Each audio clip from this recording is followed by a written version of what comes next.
Merhaba arkadaşlar, kanalıma hoş geldiniz. Bugün sizlere bu güzel yeleğin anlatımını yapmıştım. Dünkü videomda arkadaşlar, bugün de geri kalan kısmını şu bölümden itibaren şurasını anlatacağım. Daha sonra arkadaşlar modelin burasını anlattıktan sonra kol kesimini, yaka kesimini anlatacağım. Ama örmeyeceğim, sadece anlatacağım arkadaşlar. O yüzden şimdi ben burasını, bu modelin videosunu çekmiştim. Bakın 1, 2, 3, 4, 5, 6, 7, 8, 9, 10, 11 sıra modelimizi ördükten sonra şimdi burasını uygulayacağız. 11 sıra modelimizi yapıyoruz. Şu kısmı anlatacağım ben şimdi sizlere. Evet arkadaşlar, bir sıra gittim ben, tersini geldim düz olarak. Bakın, modelimiz bitti. Bir sırada bittikten sonra ters olarak başa geldim. Şimdi başa geldikten sonra baştaki ilmeğimi örmeden alıyorum. Bakın, buradaki bu ilmeğimi, baştaki ilmeğimi ortaya alıyorum. Yine burada modelimizi uyguluyoruz.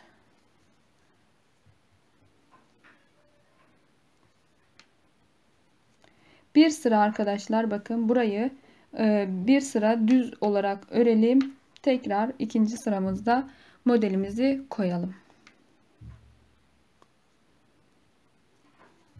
Bu sırayı düz olarak sıra sonuna kadar gidelim. Bir sıra düz ördüm arkadaşlar. Şimdi tersinden yine ters olarak bu sıramı da tamamlıyorum.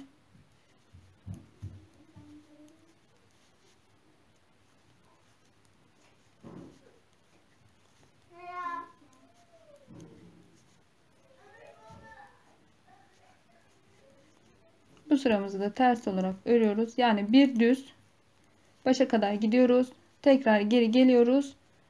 O zaman bu modelimizi, bu sıramızı koyacağız.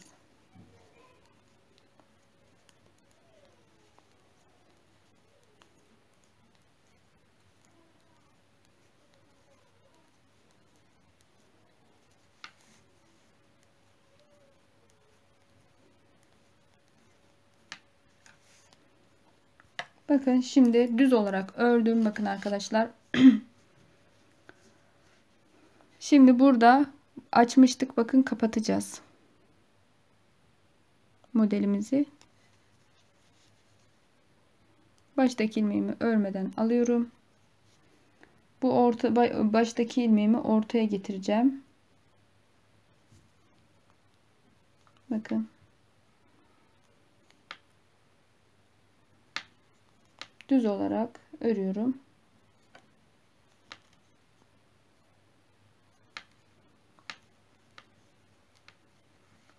Şimdi buradaki baştaki ilmeğimi de yine ortaya getireceğim.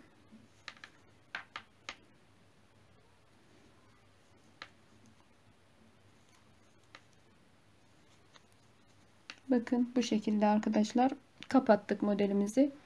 Şimdi ikinci şu kısımdayız. Bakın, bu modelimizi kapattık. Şuradayız. Buradaki ortadaki ilmeği, şimdi burada sıradaki ilmeğimi, bakın bu baştaki bu ilmeğimi buraya ortaya alacağım. Şu, bakın burada iki tane ilmeğimi alıyorum. Bu ilmeğimi ortaya alıyorum arkadaşlar.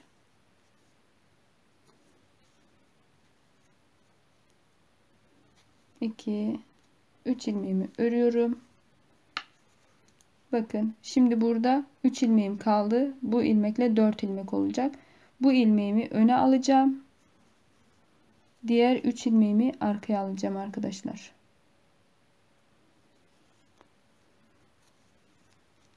Bu şekilde. 2, 3, bu 2 ilmeğimi de bir örüyorum. Bakın, burada burayı 6'ya düşürdük. 1, 2, 3, 4, 5, 6 ilmek oldu. 7 idi, bir tanesini 2 ördük. Şimdi bakın, burada yine aynı işlemi yapacağız. Şöyle kenarından, arkasından alayım daha iyi görebilmemiz için. Bakın, burada 3, 4, 5, 6, 7 ilmeğimiz var. Buraya kadar, bakın şuraya kadar 7 ilmek var. Bu ortadaki ilmeği 1 2 3 4. Bakın bu dördüncü ilmeği, bu ilmeği buraya alacağım. Baştaki ilmeği buradan 3 tane ilmeğimi şu şekilde şişime takacağım. Bakın baştaki ilmeği buraya alıyorum. 2 3 sırasıyla örüyorum. Buradaki 2 ilmeğimi bir örüyorum. En sondaki kalan 2 ilmeğimi bir örüyorum.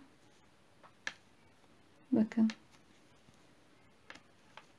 Buraya geçirdiğim ilmeği de tek ördüm. Şimdi burası da oldu. 6 tane arkadaşlar. Bakın 6 burası oldu. 6 da burası oldu. Burada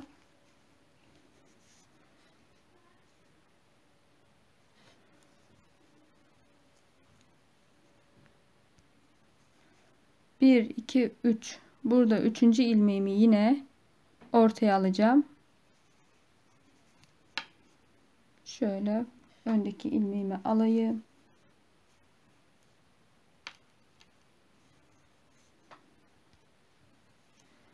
Buradaki ilmeğimi öne alacağım arkadaşlar. Aynı işlemi yapıyoruz.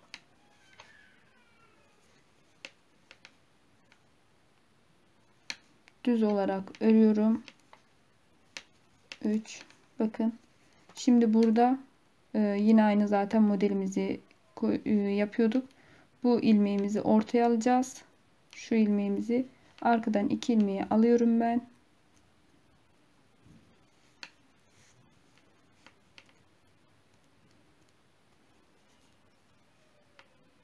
Biraz zorluyor arkadaşlar. Çünkü modeli yer değiştiriyoruz. İpleri sıkıyor. O yüzden şişimizin girmesi zorlaşıyor ama ilk sıramızda öyle. İkinci sıramızda daha kolay ve güzel olacak. Bakın bu şekilde sırasıyla düz olarak örüyoruz. Buradaki ilmeğimizi yine ortaya alacağız. Bakın şunları. 2 ilmeğimi arkaya alıyorum.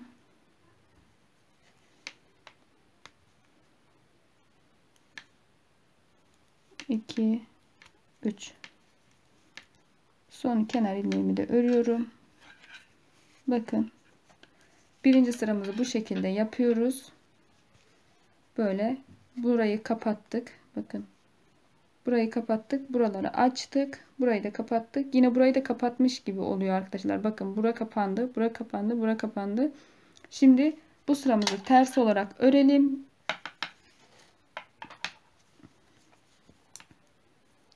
Hiçbir işlem yapmadan bu sıramızı örüyoruz.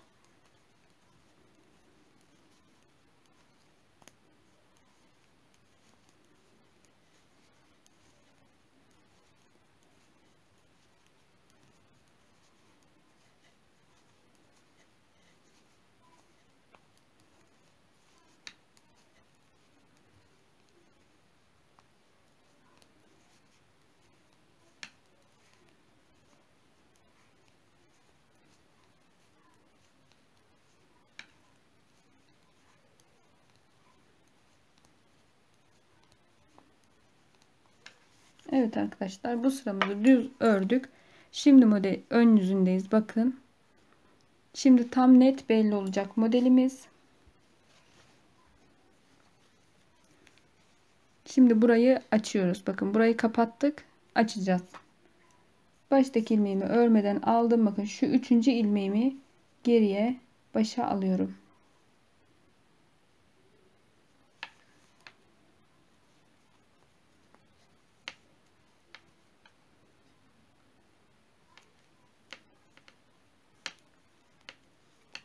Bakın. Şimdi bu ilmeğimi de diğer, bakın üçüncü araya alacağım. 2 ilmeğimi öne alıyorum.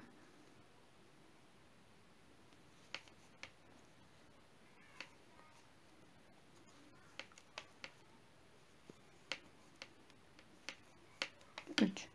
Bakın birinci modelimizi açtık. Şimdi ikinciye geliyoruz.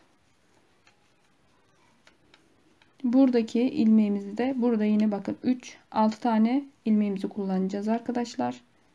Buradan en ortadan üçüncüyü buraya alacağım. Şunu 2 ilmeğimi öne alacağım.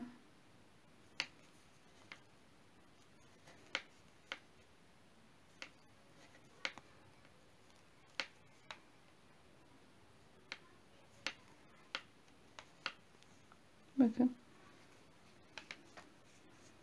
Burada yine yer değiştirdik. Buradaki ilmeğimi, yani şuradaki işlemi yaptık. Burada da yapıyoruz. Buradaki ilmeğimi sona aldım. Şimdi buradaki ilmeğimi de buraya başa alacağım.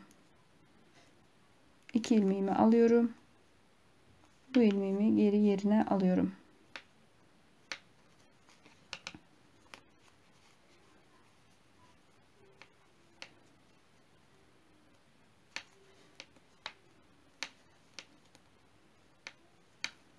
Bakın. iki tane modelimiz kuruldu. Şimdi burada da aynı işlemi yapacağız. Buradaki ilmeğimizi ortaya alacağız. Bakın arkadaşlar, buradaki ilmeğimizi açacağız. Şöyle göstereyim, hemen anlatmadan uygulayayım. Bu ilmeğimi alıyorum. 2 ilmeğimi öne alıyorum. Bakın.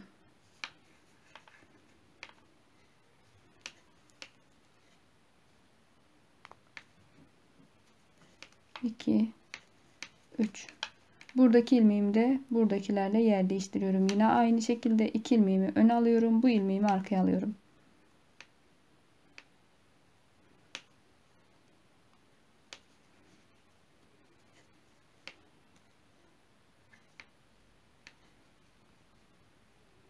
İpler yer değiştirdiği için arkadaşlar biraz sıkılaştığı için zorlanıyoruz, ama emin olun ileride daha kolay olacak.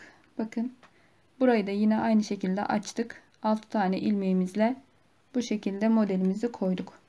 Şimdi burada yine aynı işlemi yapıyoruz arkadaşlar. Bakın, bu ortadaki ilmeği buraya alacağız. Bu 2 ilmeği öne alacağız. Şöyle hemen uygulayalım. Düz örüyorum ilmeklerimi. Buradaki ilmeği de sona alacağım.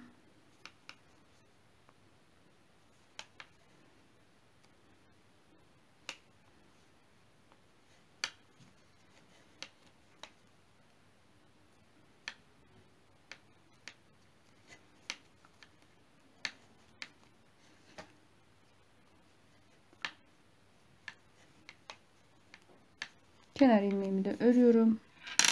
Bakın arkadaşlar, bu şekilde modelimizin bu bel kısmını koyduk. Şimdi daha net belli olacak. Burayı 4 sıra öreceğiz. Sonra kapatacağız. Şimdi modelimin arka yüzündeyim.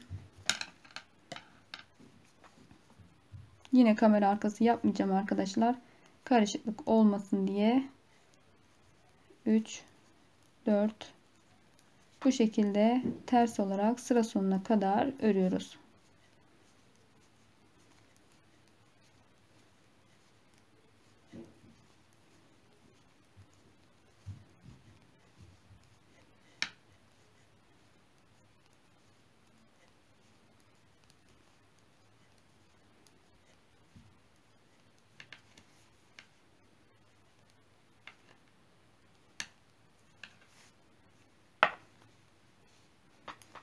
Bakın, modelimiz kurulduğu belli oldu arkadaşlar.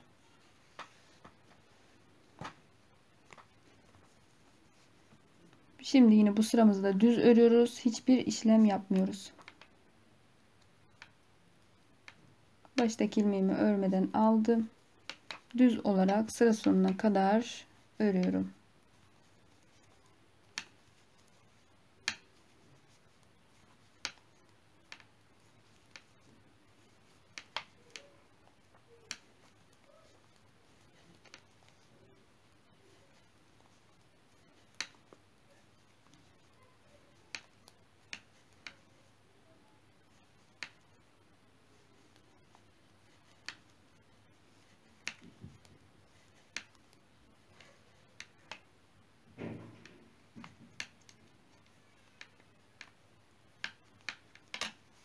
Bakın. Şimdi bir sıra daha ters öreceğiz. Arka yüzünde. Ön yüzünde tekrar modelimizi kapatacağız arkadaşlar. Bu sıramızı da örelim ters olarak.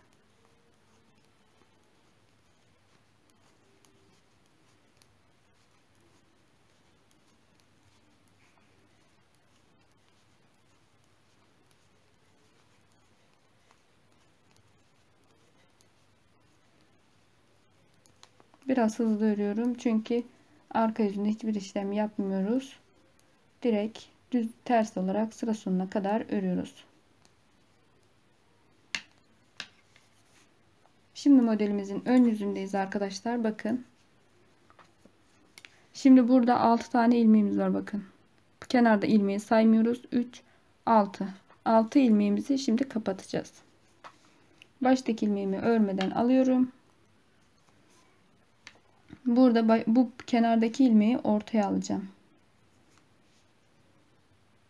Bu şekilde.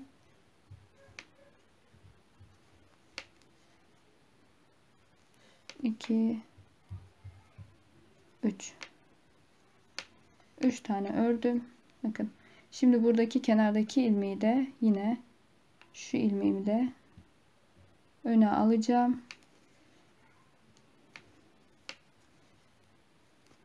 2, 3. Bakın arkadaşlar, modelimizi kapattık. Şimdi burada da aynı işlemi yapıyoruz. Bu kenardaki ilmeği ortaya alacağız. Şöyle 2 ilmeğimi alıyorum. Bu şiş ilmeğimi de öne alıyorum.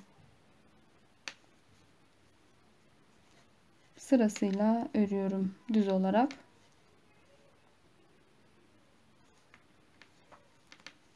Bakın. Şimdi buradaki şu kenardaki ilmeğimi, 3. ilmeğimi ortaya alacağım. İlmeğimi aldım. 2 ilmeğimi arkaya alıyorum. Bu ilmeğimi öne alıyorum.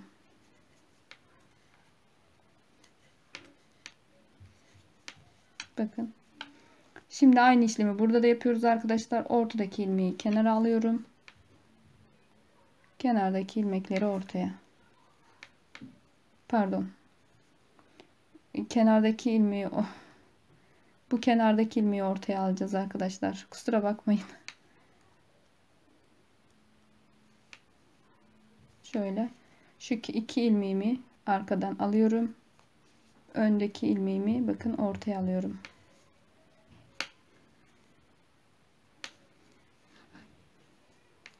Düz olarak örüyoruz. Bakın.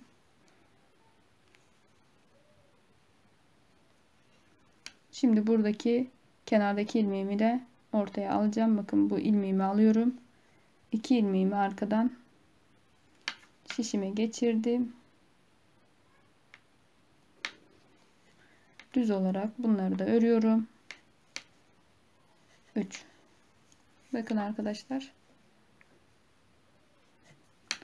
Şimdi burada da aynı işlemi yapıyoruz. Kenardaki ilmeği ortaya alacağız. Bakın arkadaki 2 ilmeği alıyorum.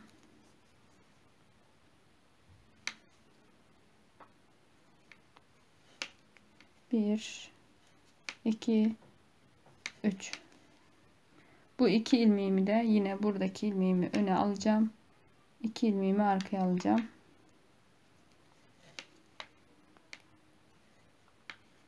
İki, 3. Kenar ilmeğimi de ördüm. Bakın burada birer şurada 2 ilmek kaybettik. Burada 2 ilmek kaybettik şu sırada. Orayı dikkatli yaptıktan sonra arkadaşlar umarım anlatabilmişimdir. Bu şekilde burada birer ilmek kaybettiğimiz için az bir büzüşme oluyor bel kısmında. Şimdi burada aynı şekilde devam ediyoruz. Arka yüzünü düz örüyoruz. Ön yüzüne geldiğimizde buradaki ilmeklerimizi açıyoruz. Tekrar içteki ilmekleri dışa alıyoruz. Sırasıyla o şekilde devam ediyoruz. Bakın arkadaşlar. Bu şekilde burada şurayı açtık biz. Şuradan şöyle açtık. 2 2. Buradayız biz. Şimdi bu modeli tamamladık. Bakın tamamladık. Bir model yaptık. Bir sıra. Sizler 1 2 3 sıra yaptıktan sonra burayı da şimdi anlatacağım size. 3 sıra bu şekilde örüyoruz. Sizler örersiniz arkadaşlar. Ben şimdi arka yüzünden Bir sıra gideyim.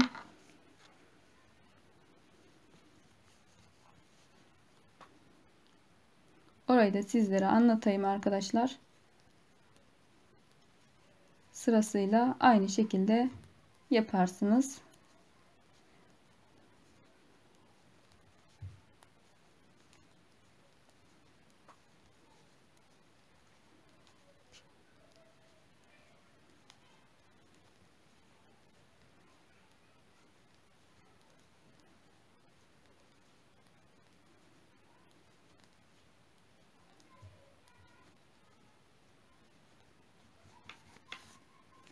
Şimdi arkadaşlar bu modeli 3 sıra 3 tane yaptıktan sonra bakın. Biz bir tane yaptık.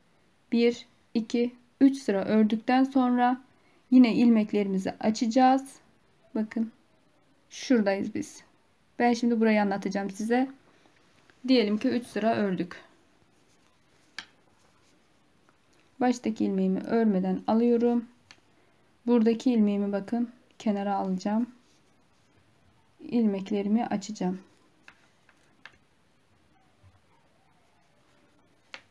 Bir, iki, üç tane düz ördüm.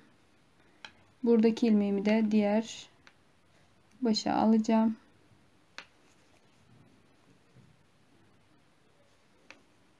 Biraz burada iplerimizi bol bırakalım arkadaşlar, ilmeklerimizi.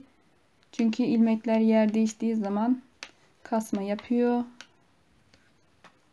Şimdi aynı işlemi burada da yapıyoruz. Bakın burada açtık modelimizi.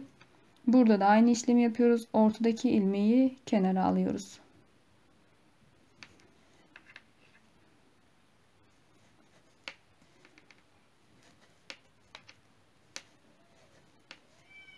Bakın. Şimdi burada yine aynı ortadaki ilmeği kenara alacağım.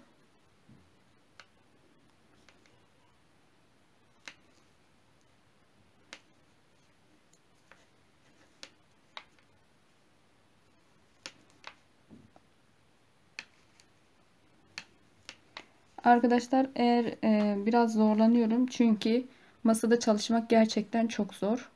Hem kameraya odaklamak, kamera açısından çıkmamak adına, hem kontrol etmek adına, ama elinizde yaptığınız zaman gerçekten kolay model. Çünkü ben denedim ve şu an zorlanıyorum ama normalde modeli çok kolay yapıyorum. Çünkü masada çalışmak gerçekten zor. Buradaki ortadaki ilmeği yine kenardaki ilmeği ortaya alıyorum.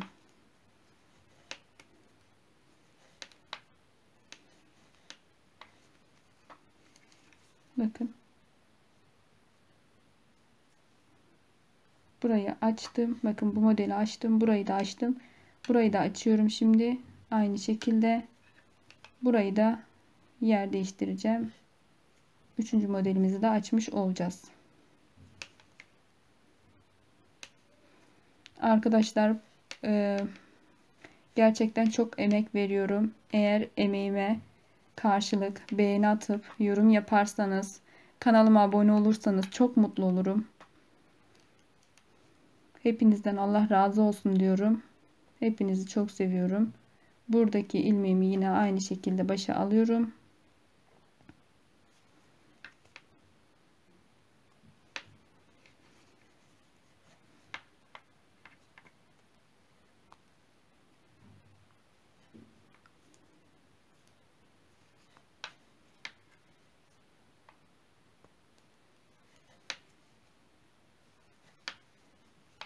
Buradaki ilmeğimi de yine aynı sona alıyorum arkadaşlar. Biraz ağır çekim yapmaya çalışıyorum. Daha iyi anlayabilirsiniz diye.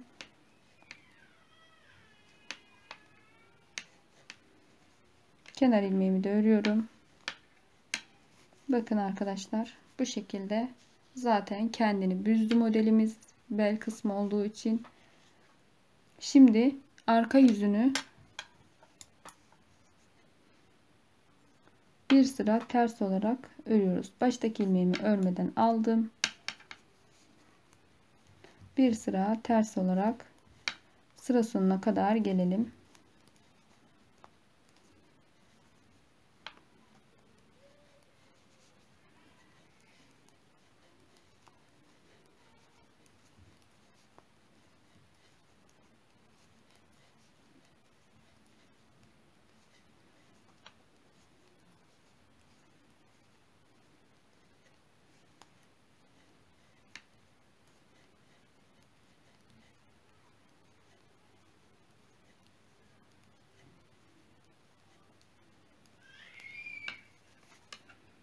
Evet arkadaşlar, şimdi bakın bu sıramızı, burayı 4 model yapıyoruz.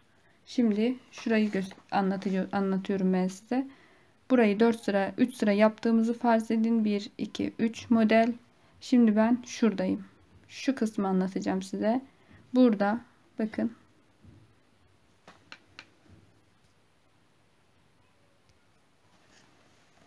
Baştaki ilmeğimi örmeden alıyorum. Bakın burada bir tane ters. Burada düz alalım arkadaşlar. Bakın 1 2 3 4 5 tane düz. Yani şu kenar ilmeği saymayalım. Bunu da ters alabiliriz aslında ikisini. Bir ters.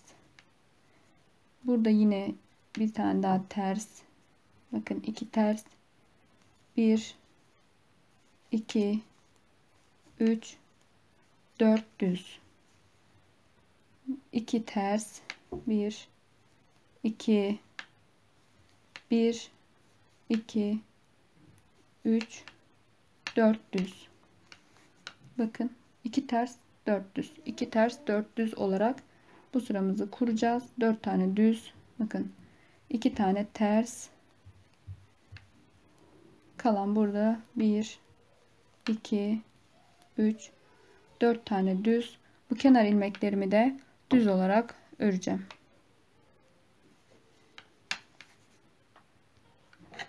Evet arkadaşlar, bakın 2 ters 4 düz olarak modelimizi kurduk yine.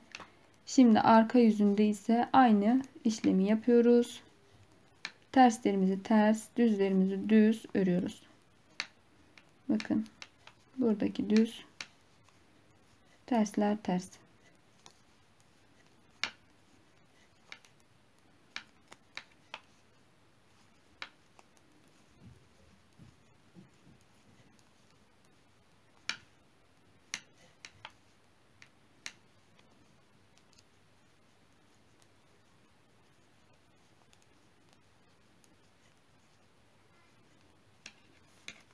Bakın modelimiz zaten biraz daha ördükten sonra oluşmaya başlıyor. Bakın 4 ters 2 düz, 4 ters 2 düz diye. Yani şurası, şu kısım. Bakın 4 düz 2 ters, 4 düz 2 ters diye. Hiç burada artırma eksiltme yapmıyoruz. Bakın modelimizin ortasındaki 4, zaten 6 ilmek bu modelimiz. Bu kenardaki ilmekleri ters, ortadaki 4 ilmeği düz örüyoruz. O şekilde ayarlarsınız arkadaşlar. Bu şekilde, pardon, 3 tane model kuruyoruz. Sonra burayı yapıyoruz.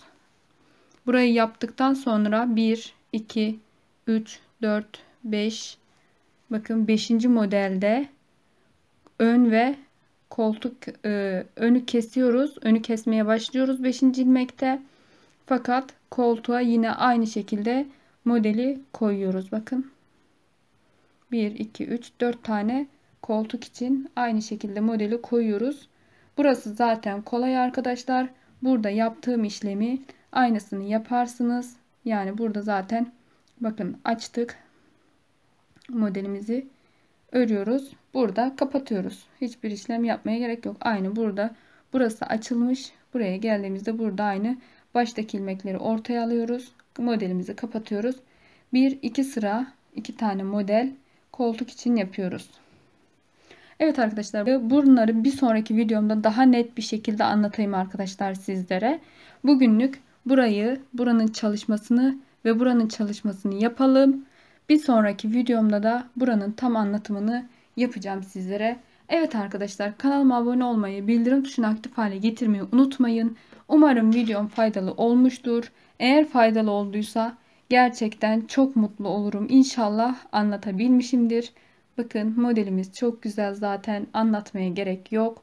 Hepinizi çok seviyorum. Allah'a emanet olun. Hoşça kalın.